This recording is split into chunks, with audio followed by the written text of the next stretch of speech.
হলে সে অভিযোগ দায়ের করা সত্ত্বেও কোনো ধরনের সহযোগিতা না পেয়ে তাকে সুইসাইড করতে হয়েছে এবং এই পৃথিবী থেকে তাকে বিদায় নিতে হয়েছে শুধুমাত্র তার নিরাপত্তার অভাবে। আমরা চাই এই স্বর্ণময়ী হত্যাকাণ্ডের সুষ্ঠু তদন্ত হোক এবং দ্রুততম সময়ে শাস্তি কার্যকর হোক। সাম্প্রতিক সময়ে আমরা দেখতে পেয়েছি যে বাস শিক্ষা প্রতিষ্ঠান, আমরা যদি বিউপি সেই শিক্ষার্থীর কথা বলি, তাহলে সে টিউশন থেকে ফেরার পথে রাস্তায় হচ্ছে রেপের শিকার হয়েছে, রাস্তায় অপহরণ করে রেপের শিকার হয়েছে। একজন নারী আসলে কোথায় নিরাপদ? আপনারা জুলাই কন্যা দিবস ঘোষণা করে একদিনের জন্য আমাদেরকে মাথায় তুলে রাখবেন, আন্তর্জাতিক কন্যা দিবস পালন করবেন, অথচ আমরা শিক্ষা প্রতিষ্ঠান, আমরা চাকরি ক্ষেত্রে, এমনকি আমরা আমাদের বাড়িতে পর্যন্ত নিরাপত্তা পাই না। আমাদের বাসে নিরাপত্তা নেই, আমাদের রাস্তাঘাটে নিরাপত্তা নেই। আমার মনে হয় ইন্টারিম সরকারের ব্যর্থতাগুলোর মধ্যে এটা অনেক বড় একটা ব্যর্থতা যে নারীরা জুলাইয়ে ভ্যানগার্ড হিসেবে ছিল, যে নারীরা জুলাইয়ে সম্মুখ সারিতে থেকে যুদ্ধ করেছে, আজকে সেই নারীরা শুধুমাত্র নিরাপত্তার অভাবে বাইরে বের হতে পারছে না। আমরা রাতের বেলা তো দূরের কথা, আমরা দিনের বেলা বাইরে বের হতে ভয় পাচ্ছি। এটার একমাত্র কারণ আমার মনে হয় যে ধর্ষণের শাস্তিটা কার্যকর না করা দ্রুততম সময়ে। আমরা প্রত্যেকটা ধর্ষণকাণ্ডের পরে যদি দেখি যে পুরো দেশে একটা তুমুল আন্দোলন গড়ে ওঠে এবং আমার মনে হয় সেই আন্দোলনকে থামাতেই একটা বিবৃতি কিংবা তদন্ত কমিটি গঠন, এরকম নাটকীয় পর্যায়গুলো একের পর এক দৃশ্যপটে আসে, কিন্তু শাস্তি আসলে কার্যকর হয় না। আমরা চাই ধর্ষণ প্রমাণিত হওয়ার পর ভিকটিমকে সর্বোচ্চ সহযোগিতা করবে প্রশাসন এবং এটা দ্রুততম সময়ে সুষ্ঠু তদন্ত এবং কার্যকর শাস্তি জনসম্মুখে কার্যকর শাস্তি নিশ্চিত করতে হবে। এটা দৃষ্টান্তমূলক শাস্তি নিশ্চিত করতে হবে যাতে পরবর্তীতে আর কেউ এরকম বর্ধিত কাজ করার সুযোগ না পায়। আমরা দেখি একজন ধর্ষিতার পোশাক আশাক, তার বিশ্বাস, তার চলাফেরাতে প্রশ্ন করা হয়, যেটা একদমই অমূলক একটা বিষয়। একজন নারী সে আসলে তখন তার মানসিক অবস্থা কিংবা শারীরিক কন্ডিশন এতটাই ভালনারেবল হয় এবং সেই সময় থেকে আমরা চিন্তা করি যে আমার মতো দোষের নারী কিনা, সে তার পোশাক ঠিক ছিল কিনা, সে আসলে কোথায় গিয়েছিল, সে একা কেন গিয়েছে, অবান্তর প্রশ্ন করে বিচার প্রক্রিয়াকে বরং দীর্ঘায়িত করা হয়। আমরা চাই যে এই দেশে যে কোনো আদর্শের, যে কোনো মতের পথে নারীরা নির্বিঘ্নে চলাফেরা করতে পারবে এবং এইটা নিশ্চিত করা রাষ্ট্রের দায়িত্ব। রাষ্ট্র যদি সেই দায়িত্ব পালনে ব্যর্থ হয় সেটার জন্য অবশ্যই তাকে জবাবদিহি করতে হবে। এবং আমরা জুলাইতে যেই দীর্ঘ ফেসিবাদের অবসান ঘটাতে সক্ষম হয়েছি এবং যে আশা আকাঙ্ক্ষা নিয়ে আমরা অন্তর্বর্তীকালীন সরকার গঠন করেছি, সেই সরকার আমাদের যথেষ্ট নিরাপত্তা দিতে ব্যর্থ হয়েছে। আমরা এই যে কোনো ধর্ষণ কাণ্ডের যথাযথ এবং সুষ্ঠু বিচার দাবি করছি এবং ভিকটিম যেন প্রশাসন থেকে প্রয়োজনীয় সহযোগিতা পায়।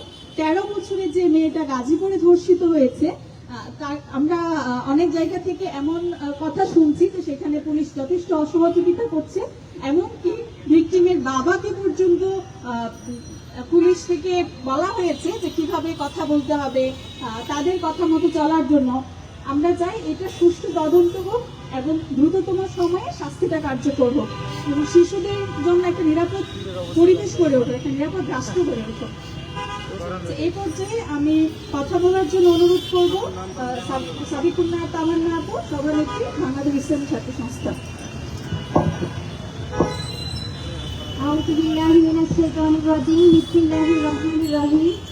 আজ 20 অক্টোবর 2025 ঢাকা বিশ্ববিদ্যালয়ের CSC রাজু ভাস্কর্যের সামনে বাংলাদেশ ইসলামী ছাত্রী সংস্থার ঢাকা বিশ্ববিদ্যালয় শাখা দেশের চলমান নারী নির্যাতন ও শিশু ধর্ষণের যে ইস্যু, সেই ইস্যুতে প্রতিবাদ জানাতে, বিচার দাবি করতে এবং দেশের সর্বস্তরে সচেতনতা তৈরি করতে মানববন্ধনের আয়োজন করেছে। আমার পূর্বে বিশ্ববিদ্যালয়ের ছাত্রী সংস্থার সেক্রেটারি আফসানা আক্তার আমাদের দাবিগুলো সুন্দরভাবে উপস্থাপন করেছে। আমিও তার সাথে একাত্মতা পোষণ করে বলতে চাই, বিগত সময়ে যেভাবে নারী নির্যাতন দেশে হয়ে এসেছে সেভাবে আমরা কোনো নির্যাতনের বিচার দেখতে পাইনি এবং আমাদের সর্বমহল থেকেও আমরা আওয়াজ দেখতে পাইনি এবং আমাদের সমাজে সেভাবে সচেতনতাও তৈরি হয়নি। বিশেষ করে এই বেশ কিছুদিন ধরে যেন ধর্ষণের ঘটনা আরো বেশি বেড়ে গিয়েছে এবং শিশুরা পর্যন্ত এর শিকার হচ্ছে, যে ঘটনা অত্যন্ত দুঃখজনক এবং আমাদের জন্য মেনে নেওয়া অত্যন্ত কষ্টকর। যে নারীরা বুকে বুক মিলিয়ে পুরুষদের সাথে জুলাই অংশগ্রহণ করেছে, এই রাষ্ট্র, এই সমাজ, এই দেশের মানুষ সেই নারীদের, সেই শিশুদের, সেই মেয়েদের নিরাপত্তা দিতে ব্যর্থ হচ্ছে। শিশু থেকে শুরু করে বৃদ্ধা পর্যন্ত প্রত্যেকটি নারী নিরাপত্তাহীনতায় ভুগছে। আমরা যদি দেখি গাজীপুরের 13 বছরের শিশুকে ধর্ষণের ঘটনাকে কিভাবে অন্যদিকে মোড় নেয়ানোর চেষ্টা করা হচ্ছে, অথচ যেখানে উচিত ছিল সবাই মিলে সুষ্ঠু তদন্তের মাধ্যমে একটি বিচার নিশ্চিত করা, সেটি না করে আমরা দেখতে পাচ্ছি আমাদের প্রগতিশীলরা, সুশীলরা এই ঘটনায় চুপ করে আছে। আমাদের মেইন স্ট্রিম কোনো মিডিয়াতে আমরা সেই নিউজ দেখতে পাইনি। এমনকি পুলিশ প্রশাসন থেকে আমরা অসহযোগিতামূলক আচরণ দেখতে পাচ্ছি এবং সেই ঘটনাটিকে ধর্ষণ নয় বরং প্রেমের ঘটনা হিসেবে চালিয়ে দেওয়া হচ্ছে। এবং একজন 13 বছরের শিশু, বাংলাদেশের সংবিধান অনুযায়ী যে শিশু, তাকে তরুণী হিসেবে প্রমাণ করার চেষ্টা করা হচ্ছে। যে সকল ঘটনার তীব্র নিন্দা এবং প্রতিবাদ আমরা জানাচ্ছি এবং আমরা আহ্বান করছি, দাবি জানাচ্ছি এই ঘটনার দ্রুত তদন্তের মাধ্যমে অভিযুক্তদের শাস্তি নিশ্চিত করা। শুধু তাই নয়, আমরা দেখতে পেয়েছি দুর্গাপূজা চলাকালীন সময়ে গাজীপুরেই একজন শিশু পুরোহিত কর্তৃক ধর্ষিত হয়েছে এবং খুব রিসেন্টলি গাজীপুরের শ্রীপুরে 9 বছরের একজন শিশু হিন্দু যুবক কর্তৃক ধর্ষিত হয়েছে। আমরা বলতে চাই, এসব ঘটনা কি কাকতালীয়ভাবে ঘটছে নাকি দেশের সাম্প্রদায়িক সম্প্রীতি নষ্ট করার লক্ষ্যে এসব ঘটনা উদ্দেশ্যমূলকভাবে ঘটানো হচ্ছে? সে বিষয়ে তদন্ত করা হোক, সে বিষয়ে সচেতনতা তৈরি করা হোক। তাছাড়াও আমরা দেখতে পাচ্ছি বিইউপির শিক্ষার্থীকে কিভাবে ধর্ষণের শিকার করা হয়েছে এবং এই দেশে নারী নির্যাতনের যে কোনো বিচার হয় না, কোনো ধর্ষণের যে বিচার হয় না, ধর্ষককে যে প্রকাশ্যে শাস্তি দেওয়া হয় না, তার ফলস্বরূপ আমরা দেখতে পেয়েছি কিভাবে স্বর্ণমণিকে আত্মহত্যা করতে হয়েছে। আমার প্রশ্ন হচ্ছে, দেশে বিচার ব্যবস্থা, আইন ব্যবস্থা থাকতে একজন ভিকটিমকে কেন আত্মহত্যা করতে হবে? কেন অভিযুক্তকে শাস্তি না দিয়ে পুনরায় বহাল করা হবে তার আগের পদে? এই ঘটনার তীব্র নিন্দা ও প্রতিবাদ জানাচ্ছি এবং বিচার দাবি করছি। আমাদের সমাজে ট্রেন্ড হয়ে গিয়েছে, কোনো ঘটনায় যদি ফেসবুকে হাইপ না ওঠে সেটার কোনো বিচার হয় না, সেটা কারো নজরে আসে না। অথচ এমনটা হওয়ার কথা ছিল, থানায় অভিযোগ দেওয়া মাত্রই পুলিশ প্রশাসন, দেশের আইন বিভাগ, বিচার বিভাগ ভিকটিমকে সর্বোচ্চ সহযোগিতা করবে। বাধ্য হয়ে আমাদেরকে ফেসবুকে আওয়াজ তুলতে হচ্ছে, হাইপ তৈরি করতে হচ্ছে যেন ভিকটিমরা সহজে বিচার পায়। এই ট্রেন্ড থেকে বের হয়ে আসার আহ্বান জানাচ্ছি দেশের বিচার ও শাসন ব্যবস্থা সহ দেশের সকল সচেতন মহলকে। বরঞ্চ আমাদের দেশে এমন একটা সিস্টেম তৈরি করতে হবে যেখানে থানায় বিচার যাওয়া মাত্র, অভিযোগ যাওয়া মাত্র অভিযুক্তকে সর্বোচ্চ সহযোগিতা করা হবে। আমরা আরো দেখতে পেয়েছি যখনই কোনো ধর্ষণের ঘটনা ঘটে তখন ভিকটিমের ছবি সহ, তার নাম সহ, পারিবারিক তথ্য সহ প্রচার করা হয়, যেখানে অভিযুক্তের কোনো তথ্য আমরা দেখতে পাই না। এই ঘটনার তীব্র নিন্দা জানাচ্ছি। আসলে তো হওয়ার কথা ছিল অভিযুক্তের প্রচার, অভিযুক্তের শাস্তি, কিন্তু আমরা সেটা দেখতে না পেয়ে দেখতে পাই যে ভিকটিমদের প্রচার করা হচ্ছে, যেটা কোনোভাবেই মেনে নেওয়ার মতো ঘটনা না। আমরা চাই অভিযুক্তের যথাযথ শাস্তি হোক এবং দ্রুততম সময়ে শাস্তি হোক। ইতিপূর্বে আমরা যে সকল ঘটনায় দেখেছি অভিযুক্তদের গ্রেপ্তার করা হয়েছে, কিন্তু পরবর্তীতে তাদের কি ধরনের শাস্তি দেওয়া হয়েছে সেটা এখনো পর্যন্ত দৃশ্যমান নয়, যার কারণে একের পর এক ধর্ষকরা রেহাই পেয়ে যাচ্ছে এবং আমাদের সমাজে এই ঘটনাগুলো বেড়েই চলেছে, কমছে না। শিশু থেকে শুরু করে সকলেই এই ধরনের নির্যাতনের শিকার হচ্ছে এবং ধর্ষিতাদের পোশাক নিয়ে মোরাল পুলিশি পর্যন্ত করা হচ্ছে। শুধুমাত্র ধর্ষণ নয়, আমাদের সমাজে মোরাল পুলিশিং এর মাধ্যমেও নারীদের নির্যাতন করা হচ্ছে। আমরা সেই ঘটনারও তীব্র নিন্দা জানাই। যে যে তার নিজস্ব মতাদর্শ অনুযায়ী চলাফেরা করবে সেখানে কোনো ধরনের হস্তক্ষেপকে আমরা সমর্থন করি না। আমরা সকলের মত পথের প্রতি শ্রদ্ধা অনুভব করি, শ্রদ্ধা পোষণ করতে চাই। আমরা দেশের বিচার ব্যবস্থা এবং আইন ব্যবস্থার সংস্কারের দাবি করছি এবং আমরা চাই প্রত্যেকটা ঘটনার সুষ্ঠু তদন্ত হোক, প্রত্যেকটা ঘটনায় ভিকটিম যেন আদর্শ বিচার পায়, সেই দাবি আমরা জানাচ্ছি।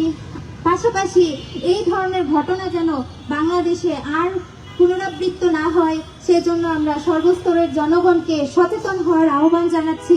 আমাদের দেশে, আমাদের সমাজে এমন একটা ধারণা অনেক বেশি প্রচলিত আছে, আমার মতাদর্শের হলে আমি তার পাশে দাঁড়াবো, আর আমার মতাদর্শের না হলে আমি তার পাশে দাঁড়াবো না। যতদিন আমাদের মাঝে এই ধরনের ধারণা থাকবে ততদিন আমরা সবার হতে পারবো না, ততদিন আমাদের দেশ সবার হতে পারবে না। সুতরাং আমরা চাইবো আমাদের দেশের সকল অ্যাক্টিভিস্ট, মানব অধিকার কর্মী, সকল নারীবাদী এবং মিডিয়া সবাইকে নিরপেক্ষ হয়ে দেশের তরে কাজ করতে হবে। এই যে অন্যায়গুলো হয়ে যাচ্ছে, এই যে জুলুমগুলো হয়ে যাচ্ছে, এগুলোর অবসানের জন্য আমাদের সবাইকে সচেতন হতে হবে, সবাইকে নিরপেক্ষ ভূমিকা পালন করতে হবে। তবেই আমরা নারীদের জন্য একটা নিরাপদ দেশ গঠন করতে পারবো। সর্বোপরি দেশের জনগণের কাছে এবং দেশের আইন ব্যবস্থা, বিচার ব্যবস্থার কাছে আবারও আহ্বান জানাচ্ছি, আবারও জোর দাবি করছি, যেই ঘটনাগুলো এখনো পর্যন্ত আমাদের সামনে এসেছে এবং যেই ঘটনাগুলো থানা পর্যায়ে অভিযুক্ত হয়েছে কিন্তু মিডিয়াতে আসেনি, সবগুলো ঘটনার পরিপূর্ণ তদন্ত হোক এবং দ্রুততম সময়ে ধর্ষকের প্রকাশ্য শাস্তি নিশ্চিত হোক, যেন কোনো ধর্ষক আর সাহস না পায় নারীদেরকে নির্যাতন করার জন্য। এই আহ্বান জানিয়ে আমার বক্তব্য এখানেই শেষ করছি। এ পর্যায়ে আমাদের সামনে এই বিষয়ে বক্তব্য রাখবে ঢাকা বিশ্ববিদ্যালয়ের সমাজ কল্যাণ বিভাগের শিক্ষার্থী রুকাইয়া আক্তার।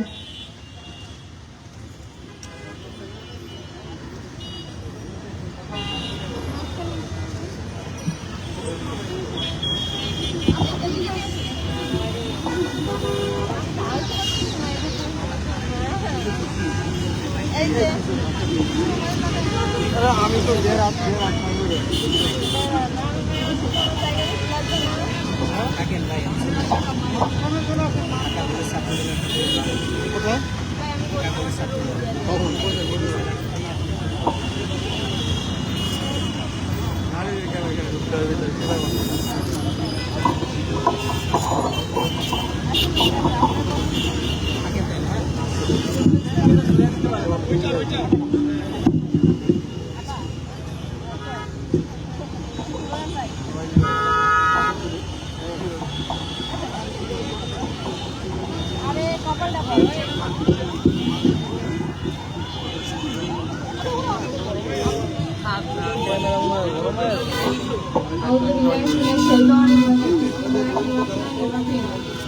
আমি শুরুতেই নেলসন ম্যান্ডেলার একটা উক্তি দিয়ে শুরু করতে চাই যে the true freedom of a nation ভাই আপু মাইক্রোফোন গুলো সামনে দেন,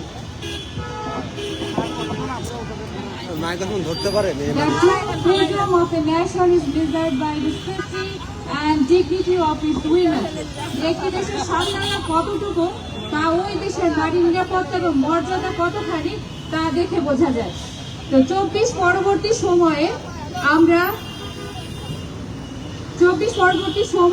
যে স্বাধীন বাংলাদেশ পেয়েছিলাম এবং স্বাধীন বাংলাদেশ চেয়েছিলাম, সেই স্বাধীন বাংলাদেশের স্বাধীনতা কতটুকু রক্ষা করতে পারছি এটা প্রশ্নবিদ্ধ হয়ে যাচ্ছে লাগাতার ভাবে এবং ক্রমবর্ধমান ধর্ষণের ঘটনা বারবার করে যখন আমাদের চোখের সামনে আসছে।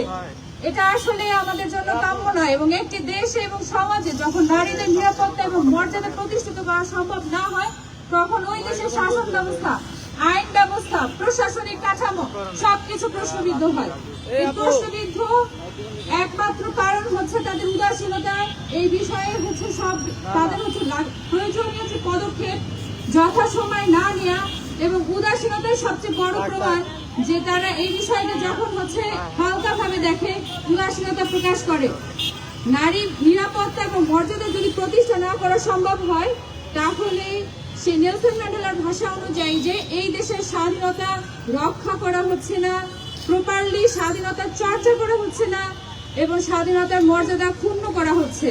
এই স্বাধীনতা যদি বজায় রাখতে হয়, এই স্বাধীনতা নারী এবং পুরুষ উভয়ের জন্য এই সার্বিক পরিবেশ এবং নারীর জন্য একটা নিরাপদ ক্যাম্পাস, নিরাপদ পরিবেশ, নিরাপদ কর্মক্ষেত্র, নিরাপদ জায়গা এবং নিরাপদ গৃহক্ষেত্র তাকে নিশ্চিত করতে হবে। সে যেন এমন অবস্থা তৈরি হয়ে গিয়েছে বর্তমান সময়ে যে তার গৃহক্ষেত্র পর্যন্ত সে তার নিরাপত্তা নিশ্চিত করতে পারছে না। লাগাতার ভাবে ক্রমাগত ভাবে আমরা ঘটনাগুলো বারবার করে সম্মুখীন হচ্ছি বা আমরা দেখতে পাচ্ছি। এগুলো কিছু ঘটনায় হয়তো হাইপ হয়ে সামনে আসে, কিছু ঘটনা ধামাচাপা পড়ে যায়। গাজীপুরের ওই ঘটনা ঘটেছে 2 মাস আগে, সেই ঘটনা 2 মাস পর কেন প্রকাশ করতে হলো, 2 মাস পর কেন সেটা প্রকাশ্যে আসলো, 2 মাসের মধ্যে কি এমন ঘটনা হয়েছে যে সেটা সেই সময় যখনই হয়েছে তখনই কেন প্রকাশ করতে পারেনি, কেন সে সহযোগিতা পায়নি, কেন সে এই বিষয়ে ভয়েস রেজ করতে পারেনি, এবং তাকে যখন এই বিষয়ে কথা বলা হয়েছে তখন তাকে কেন এটাকে প্রেমের সম্পর্ক হিসেবে আখ্যায়িত করেও ঘটনার মূল অন্যদিকে নিয়ে যাওয়া হচ্ছে। অভিযুক্তকে এছাড়া বিওপির যে ঘটনা, সেই ঘটনার নারী ধর্ষিত হয়েছে, সেই স্টুডেন্ট এখনো পর্যন্ত ভিকটিম শনাক্ত করা, ভিকটিম অভিযুক্তকে শনাক্ত করে দিয়েছে, অভিযুক্তরা শনাক্ত হয়েছে কিন্তু এখনো পর্যন্ত অ্যারেস্ট হয়নি। কেন অ্যারেস্ট করা হয়নি তাদেরকে? এছাড়া মিডিয়া কর্মী যার কথা বলা হচ্ছে স্বর্ণময়ী, তার কথা তো নিজেকে দুনিয়া থেকে বিদায় নিতে হয়েছে, যেখানে আমরা আমরা নিরাপত্তা নিশ্চিত করতে পারিনি। সে যে একটা নিরাপদ পরিবেশে ভয়েস রেজ করবে সেটাও তার সম্ভব হয়ে ওঠেনি। উল্টো তাকে নিজেকে পথ বেছে নিতে হয়েছে যে আমি নিজে সরে যাই, তাহলে সবকিছু সমাধান হয়ে যাবে। এমন পরিবেশ, এমন অবস্থা যেন তৈরি না করি আমরা। নারীর জন্য সার্বিক নিরাপত্তা, সার্বিক মর্যাদা, সার্বিক সম্মান, তাকে যেন প্রাপ্য অধিকার সহ তাকে বুঝিয়ে দেওয়া হয় এবং কোনো ধরনের যেন উদাসীনতা দেখা না হয়। আমরা সেই আহ্বান জানিয়ে আজকের এই মানববন্ধন আয়োজন করেছি। আমাদের আহ্বান থাকবে যেন এই যে লাগাতার যে ক্রমবর্ধমান ধর্ষণ ঘটনাগুলো সামনে আসছে, এগুলোর জন্য সুষ্ঠু তদন্ত হয়ে যথাসময়ে এগুলো পদক্ষেপ নিয়ে আইনি ব্যবস্থা নেওয়া হয় এবং পরবর্তীতে এই ঘটনা পুনরাবৃত্তি যেন না হয় সেই আহ্বান জানিয়ে আমরা আমাদের মানববন্ধনের কার্যক্রম এখানে সমাপ্তি ঘোষণা করছি।